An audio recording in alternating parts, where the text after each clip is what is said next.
Hey guys, welcome back. आज के इस वीडियो में हम लोग पढ़ेंगे सावित्रीबाई फुले जी के बारे में। कैसे वो इंडिया की जो है पहली फीमेल टीचर बनी। ठीक है, उन्होंने कैसे लड़कियों के लिए एक स्कूल को ओपन किया, या फिर उन्होंने और भी जो सोशल काम किए वो कौन कौन से, तो इस वीडियो में हम वो सब पढ़ेंगे। तो चलिए इस वीडियो को स्टार्ट करते हैं। ये कहानी उन दिनों की है जब लड़कियों को क्या है, आज के टाइम के जैसे बिल्कुल भी आज़ादी नहीं थी। लड़कियां ऐसे बाहर नहीं घूम सकती थी, पढ़ाई तो बिल्कुल भी नहीं कर सकती थी। ठीक है, एजुकेशन का जो राइट था वो लड़कियों के पास बिल्कुल भी नहीं था। उनका काम था चूल्हे चौके को संभालना, या फिर खेतों में, ठीक है, काम करना, गाय बकरियों को चराना। तो ये सब काम क्या थे, लड़कियों के लिए थे। लेकिन उनको एजुकेशन का, पढ़ने का बिल्कुल भी राइट नहीं था। तो सावित्री बाई जो फूले जी थी, इन्होंने क्या किया, फर्स्ट फीमेल टीचर, ठीक है, ये कहा कैसे बनी, एक फर्स्ट फीमेल टीचर बनी। तो इन्होंने लड़कियों के लिए पहला एक, ठीक है, स्कूल ओपन किया। तो इसके अलावा जी एक सोशल वर्कर भी थी और बहुत अच्छी एक पोइट भी थी। तो सावित्री बाई जो फूले जी थी, इनका जो जन्म है वो 3 जनवरी 1831 ईस्वी में हुआ था।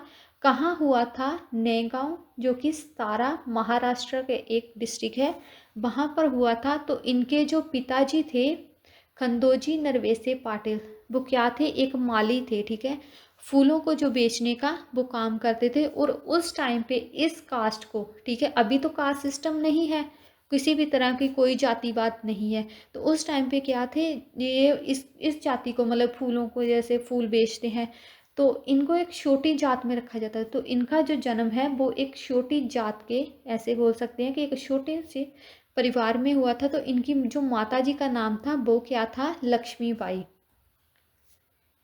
अब इसके बाद क्या होता है, 1840 में, जब इनकी उम्र, ठीक है, सावित्री बाई फूले जो थी वो केवल 9 साल की थी। तो इनकी क्या हो जाती है, इनकी शादी हो जाती है किनके साथ, ज्योतिराव फूले जी।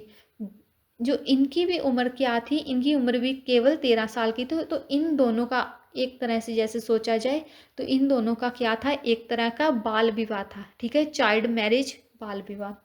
तो इसके बाद क्या है कि जो सावित्री बाई फूले और जेतूराव जी, इनका कोई बच्चा नहीं था। तो इन्होंने क्या किया, एक ब्राह्मण जो विडो थी, मतलब एक विधवा थी ब्राह्मण औरत, उनके बच्चे को, ठीक है, उनके बेटे को अडॉप्ट किया था, जिसका नाम था जशवंत राव। ठीक है, इनकी जो जब शादी हो जाती है उसके बाद ही, ठीक है, इनकी कहानी जो है वो स्टार्ट होती है। तो क्या होता है कि उस टाइम पे लड़कियों को पढ़ने का तो बिल्कुल भी अधिकार नहीं था, तो लड़कियों को नहीं पढ़ाया जाता था। तो सावित्री बाई फूले जी थी, वो भी इतने बड़ी, मतलब ऊंची खानदान में ऐसे तो पैदा नहीं हुई थी। तो एक छोटी जाति के परिवार में इनका जन्म हुआ था। तो ये बचपन से क्या थी, शादी से पहले, जो शादी तक क्या थी, इलिटरेट थी। इन्होंने कोई भी पढ़ाई नहीं की थी, बिल्कुल भी ज़रा अनपढ़ थी। तो इसके बाद क्या होता है कि एक बार सावित्री बाई जो है वो कहीं जा रही थी, ऐसे चर्च के सामने जा रही, तो वहाँ पर कुछ औरतें जो थी वो बैठ के, ठीक है, कुछ पढ़ रही थी। तो इन्होंने, वो वहाँ खड़ी हो गई और उन्होंने देखा कि कुछ औरतें क्या है, कुछ पढ़ रही हैं, कुछ किताबें वगैरह पढ़ रही हैं। तो ये ना उनको देखने लगी। तो उन औरतों ने क्या किया, एक बुक ली और सावित्री बाई जी को दी। तो उन्होंने बोला कि मैं तो पढ़ी नहीं हूँ, तो मैं इस बुक का क्या करूँगी।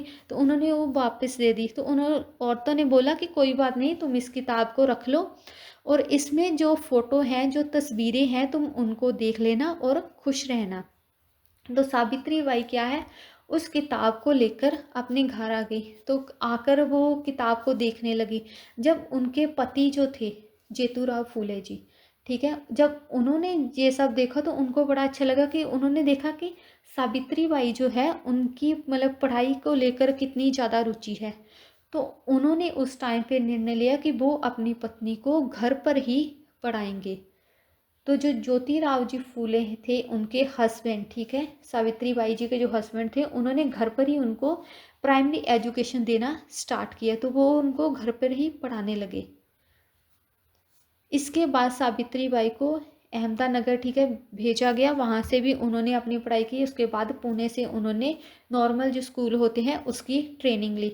तो अपनी जो एजुकेशन और पढ़ाई पूरी करने के बाद वो वहाँ पर कुछ लड़कियों को पढ़ाने लगी। पुणे में ही उन्होंने लड़कियों को पढ़ाना स्टार्ट किया। इसके बाद क्या हुआ कि सावित्री बाई ठीक है, उन्होंने और उनके हस्बैंड ने मिलकर 1 जनवरी 1848 को, ठीक है, 1 जनवरी 1848 को उन्होंने क्या किया, एक पहला लड़कियों के लिए, ठीक है, क्योंकि उस टाइम पे ये कितना मुश्किल हो सकता है आप एक बार इमेजिन करके देखो। उन्होंने उस टाइम पे लड़कियों के लिए पहला एक स्कूल खोला, ठीक है, कहाँ पे खोला, भिंडेवाड़ा पुणे में, ठीक है, एक स्कूल खोला, दोनों हस्बैंड एंड वाइफ ने मिलकर। तो उस टाइम पे क्या होता था कि लड़कियों को इतना ज़्यादा पढ़ाया तो नहीं जाता था, तो उस टाइम पे उस स्कूल में केवल 8 या फिर 9 स्टूडेंट ही थे। तो इसके बाद उन्होंने सभी समाज को बताया कि लड़कियों के लिए एजुकेशन कितना ज़रूरी है, आपको आगे बढ़ना चाहिए, उनको उकसाया। तो फिर क्या है, धीरे धीरे उनके स्कूल में जो है वो बच्चे ग्रो करने लगे और 30 से 40 स्टूडेंट हो गए। अब उसी जगह क्या होता था कि दूसरे जो एक सरकारी स्कूल था वहाँ पे लड़के पढ़ते थे, तो इन्होंने अपने स्कूल में इतनी ज़्यादा सुविधाएं दी कि सभी लोग, मतलब लड़कियां जो थी वो ज़्यादातर स्कूल में जाती, तो वहाँ पे पढ़ाई करती, तो वहाँ के जो दूसरे से वो सभी इनके विरोधी हो गए, ठीक है, कॉन्टेम्प्ररी हो गए। तो इसके बाद क्या हुआ, सावित्री बाई और जेतू राव जी ने, ठीक है, इसके बाद उन्होंने देखा कि लड़कियों की जो पढ़ने की इच्छा है वो थोड़ी बढ़ रही है, तो इसके बाद उन्होंने 1851 में और स्कूल्स को, ठीक है, ओपन किया, और वहाँ पे स्टूडेंट की जो संख्या थी वो वहाँ पे पढ़ने लगी, ठीक है। ये कहाँ पे खोला था उन्होंने, पुणे में।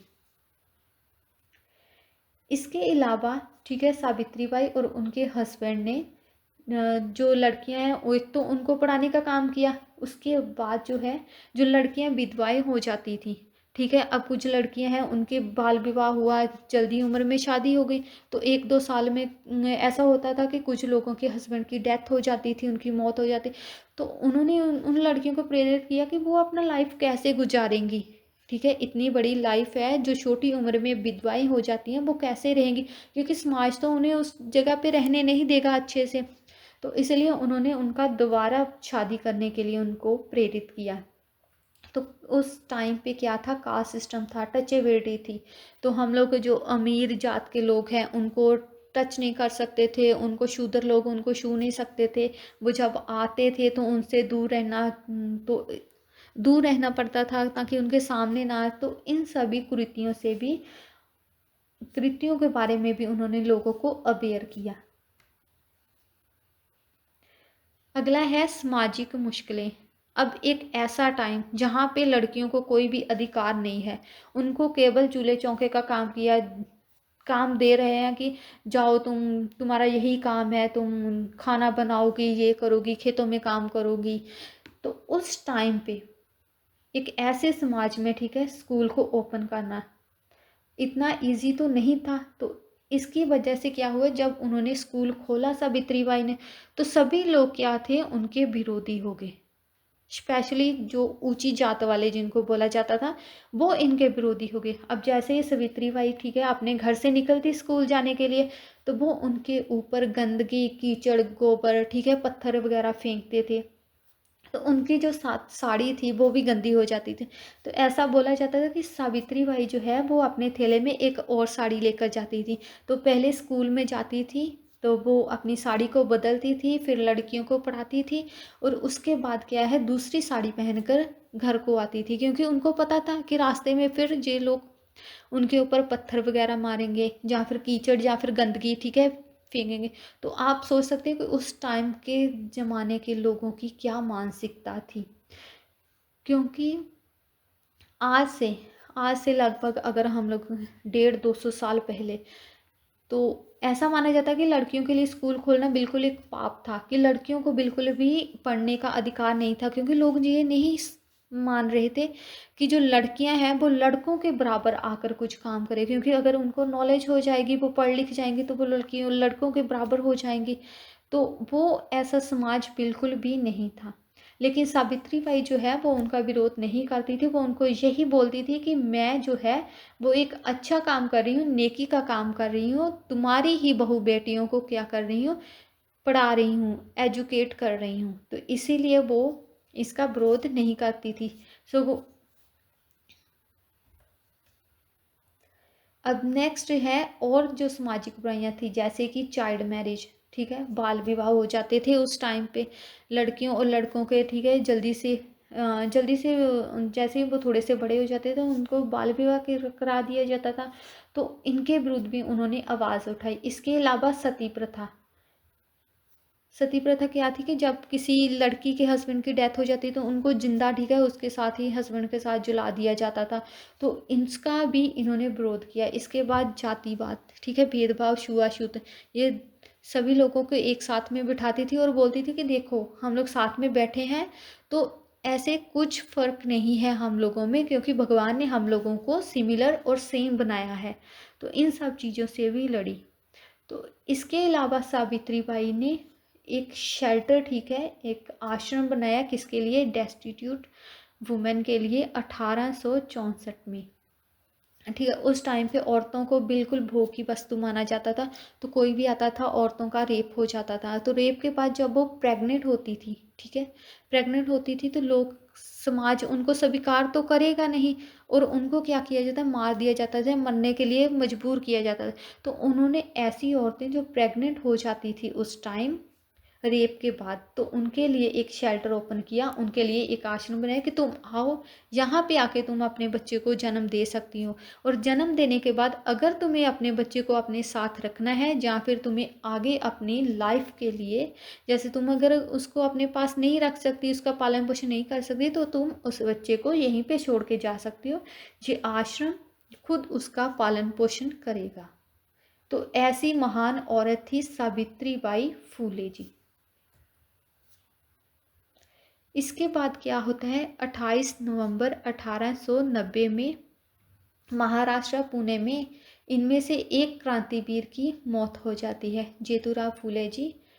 तो उस टाइम इनकी जब डेथ हो गई थी, तो सावित्री बाई ने क्या किया कि किसी भी चीज़ को मानते हो ना हुए, क्योंकि उस टाइम औरतों को अधिकार नहीं थे, तो इन्होंने खुद उनका संस्कार किया। संस्कार की जो भी रस्में हैं, ऐसा रिवाज था हमारे समाज में कि वो औरतें नहीं कर सकती, तो इन्होंने अपने पति का जो भी संस्कार है उसके सारे काम जो है वो इन्होंने खुद आगे होकर किए। तो सावित्री बाई जो है वो अपनी पोइट्री में लिखती है कि उनके जो हस्बैंड थे वो गॉड लाइक मैन, यानी कि बहुत ज़्यादा देव पुरुष थे। वो उनको एक देव पुरुष मानती थी, क्योंकि यही थे, उनके हस्बैंड ही थे जिनकी वजह से वो पढ़ पाई, आगे बढ़ पाई। तो इतने सारे जो काम उन्होंने कर दिए, वो बिल्कुल अकेले तो नहीं किए होंगे। तो उनका साथ जो उस टाइम पे दिया था वो थे उनके हस्बैंड। इसके बाद क्या होता है कि थोड़े टाइम के बाद वहाँ पे क्या होता है, एक प्लेग की बीमारी फैल जाती है। तो सावित्री बाई फूले ने, तो एक ठीक है, ऐसे पेशेंट, अब जो ऊंचे लोग हैं उनको तो सभी देखेंगे, उनकी केयर करेंगे, लेकिन जो निचली जाति के लोग थे, ठीक है, उस टाइम पे उनके तो कोई केयर नहीं करेगा। तो इसलिए उन्होंने उस टाइम पे उनके जो बेटे थे जशवंत, उनके साथ मिलकर, ठीक है, एक क्लिनिक खोला। तो वहाँ पे उन लोगों का इलाज किया जिन जो लोग प्लेग की जो बीमारी थी उनकी चपेट में आ रहे थे। तो एक बार क्या होता है कि एक 10 साल का जो छोटा बच्चा था, तो वो भी इस बीमारी का, ठीक है, शिकार हो जाता है। तो सावित्री बाई जो फूले जी हैं उनको अपने हाथों में उठाकर, उनको अपनी बाहों में उठाकर क्लिनिक को लेकर जाती है। लेकिन ऐसा होता है कि वो भी उनकी उस चपेट में, उस प्लेग की बीमारी की चपेट में आ जाती है। तो 10 मार्च 1897 में जो है सावित्री बाई फूले जी अपनी आखिरी सांसें लेती हैं, क्योंकि वो भी प्लेग की बीमारी का शिकार हो जाती हैं, और उनकी इस बीमारी की वजह से ही उनकी क्या हो जाती है, मौत हो जाती है। आज हम लोग देख सकते हैं कि उनकी शिक्षा की बदौलत, उस टाइम पे उन्होंने जो उस क्रांति को छेड़ा था, जिस आग को छेड़ा था, उसी की वजह से आज हम लोग देख रहे हैं कि हम लड़कियों की जो पोजीशन है, हम लोग कितनी हायर पोस्ट पे जा रही हैं, ठीक है, अलग अलग फील्ड में कितना ज़्यादा अच्छा काम कर रही हैं। तो ये सब किसकी वजह से पॉसिबल हुआ, सावित्री बाई फूले जी की वजह ने। उन्होंने जो चिंगारी जलाई उस टाइम पे, उसी की बदौलत आज लड़कियां जो है वो इतने अच्छे अच्छे काम कर रही हैं। तो महिलाएं जो अपना सम्मान से जीवन व्यतीत कर रही हैं, ये आज उन्हीं की बदौलत से हुआ है। तो ऐसी महान स्त्री को जो भारत की क्या थी, प्रथम महिला शिक्षक भी थी, और उन्होंने लड़कियों के लिए स्कूल भी खोला। और ऐसा नहीं था कि उस टाइम पे जो बहुत इजी था कि ऐसा कोई भी उठाए, क्योंकि हमारा समाज इस चीज़ को बिल्कुल भी स्वीकार नहीं करेगा कि कोई भी चीज़ है जो वो उनके विरुद्ध हो। तो ऐसे टाइम पे उन्होंने स्कूल खोला, लड़कियों को शिक्षित किया। तो ऐसी महान औरत को हम लोग सल्यूट करते हैं। सावित्री बाई फुले जो, वो हमेशा अमर रहे, हमारे दिलों में हमेशा जिंदा रहेगी। उनके लिए हमारे दिलों में हमेशा ही रिस्पेक्ट रहेगी, क्योंकि आज हम लोग जो भी हैं वो सब उन्हीं की बदौलत से हैं। सो आज की वीडियो में बस इतना ही। ऐसी और वीडियो देखने के लिए हमारे इस चैनल को सब्सक्राइब करें और अपने दोस्तों के साथ शेयर करें। हम मिलते हैं एक और नई वीडियो में, तब तक के लिए टेक केयर, गुड बाय।